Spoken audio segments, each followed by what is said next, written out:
ಈಗ DNA ಬಂದಿದೆ, ಇನ್ನೂ ಆದರೂ ಅವನಿಗೆ ಅವರ ಮನೆಯವರಿಗೆ ಆಗಲಿ ಅವರಿಗೆ ಆಗಲಿ ಮಗು ಅವರದೇ ಅಂತ ಗೊತ್ತಾಗಿದೆ ಅಲ್ವ. ಇಷ್ಟುವರೆಗೆ DNA ಬರಲಿ ನಮ್ಮದಲ್ಲ ಅಂತ ಹೇಳ್ತಾ ಇದ್ರು.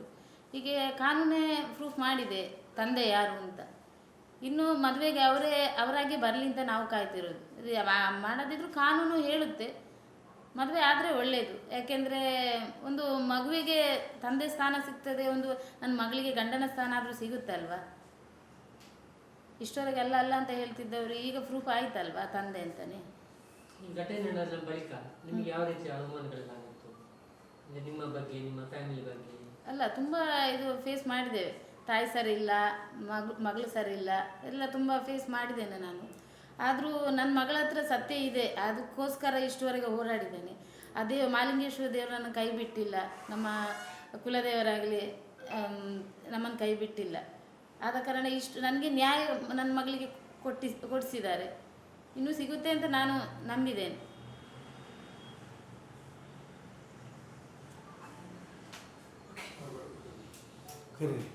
ಅವ್ರ ಮಗಳು ಮೇಡಮ್, ನಿಮಗೇನಾದರೂ ಅವ್ರ ಕಡೆಯವರು DNA ಪರೀಕ್ಷೆ ಬಂದ ನಂತರ ಬಂದರೆ ನೋಡೋಣ ಅಂತ ನಾನು ಹೇಳಿದ್ದಾರೆ? ಇಲ್ಲ, ಯಾವುದೇ ಇದಿಲ್ಲ, ನಮಗೆ ಫೋನ್ ಏನಿಲ್ಲ. ಅವರು ಸಂಪೂರ್ಣವಾಗಿ ವಿರೋಧಿಸಿದೆ ಅಲ್ವಾ? ನಿಮ್ಮ ಹೋರಾಟವನ್ನು ವಿರೋಧಿಸಿದ್ದೆ ಮತ್ತು ನಿಮ್ಮ ಮಾತುಗಳನ್ನು ಕೂಡ ವಿರೋಧಿಸಿದ್ದೆ. ಯಾವುದಕ್ಕೂ ಬರಲಿಲ್ಲ ಅವರು ನಮಗೆ ಮಾತುಕತೆಗೆ. ಯಾವಾಗ ಹುಡುಗ ಕಾಣೆಯಾಗಿದ್ದಾನೆ ಅಲ್ಲಿಂದನೇ ನಮಗೆ ಅವ್ರಿಗೂ ಮಾತುಕತೆ ಇಲ್ಲ.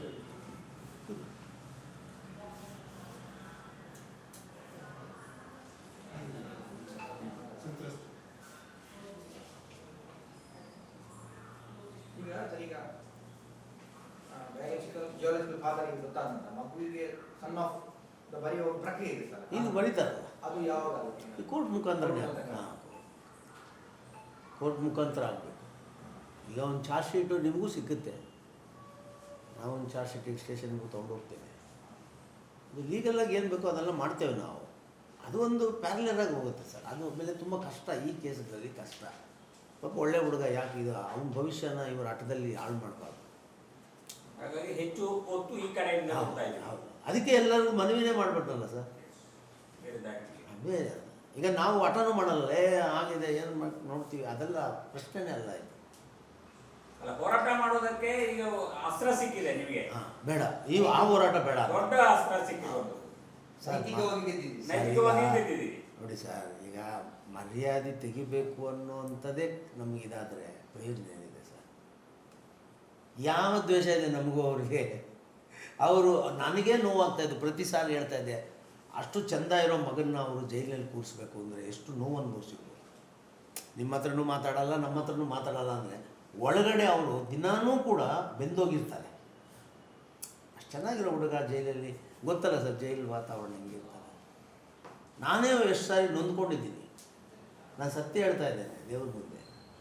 ನಾನು ಬೇಲ್ ಕ್ಯಾನ್ಸಲೇಷನ್ಗೆ ಹೋಗೋದು ಅನ್ನೋದಕ್ಕೆ ನಾನು ಮೊದಲನೇ ಕಂಡೀಷನ್ನೇ ಹೋಗಬೇಡಿ ಅಂತ ಹೇಳಿದ್ದೆ. ಆದರೆ DNA ಮಾಡದಿರೋ ಕಳಿಸ್ಬೇಡಿ ಅಂತ ಹೇಳಿದ್ದೆ ನಾನು. DNAಗೆ ಪ್ರಯೋಗಾಲಯಕ್ಕೆ ರಕ್ತ ಹೋಗೋವರೆಗೂ ಬೇಲ್ ಕೊಡಬಾರ್ದು ಅಂತ ಹೇಳಿದ್ದೆ ನಾನು. ಅದು ಇಲ್ಲಿ ರಿಜೆಕ್ಟ್ ಆಯಿತು. ಅಲ್ಲಿ ಸ್ಟ್ರಾಂಗ್ ಇದ್ದೆ ನಾನು, ಕೊಡ್ಕೊಡ್ದು. ಯಾಕಂದರೆ ಈಚೆ ಬಂದಮೇಲೆ DNA ಸಂಬಂಧಪಟ್ಟಂಗೆ ಬೇರೆ ರೀತಿ ಮಾಡಿಬಿಟ್ರೆ ಕಷ್ಟ ಆಗ್ತದೆ. ಅವ್ನು ಜೈಲಲ್ಲಿ ಇದ್ದಾಗಲೇ ಬ್ಲಡ್ ತೊಗೋಬೇಕು ನಾವು.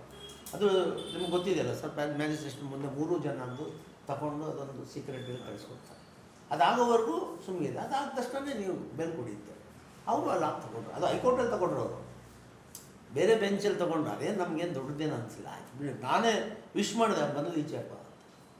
ಈಗೂ ಅದೇ ವಿಶ್ ಮಾಡೋದು. ಬೇರೆಲ್ಲ ಲೀಡರ್ಗಳು ನನಗೆ ಅಶೋಕ್ ರೈ ಅವರಿಗೆ ತುಂಬ ಸ್ನೇಹಿತ. ನಾನು ಮಾತಾಡ್ತೀನಿ ಈಗ, ನಾವು ತುಂಬ ಸ್ನೇಹಿತ, ಒಂದು 20 ವರ್ಷ ಸ್ನೇಹಿತರು ನಾವು. ಹೇಳ್ತೀನಿ, ಕರೆದು ಮಾತಾಡಿ ಮಾಡಿದ್ರೆ ಒಳ್ಳೆ.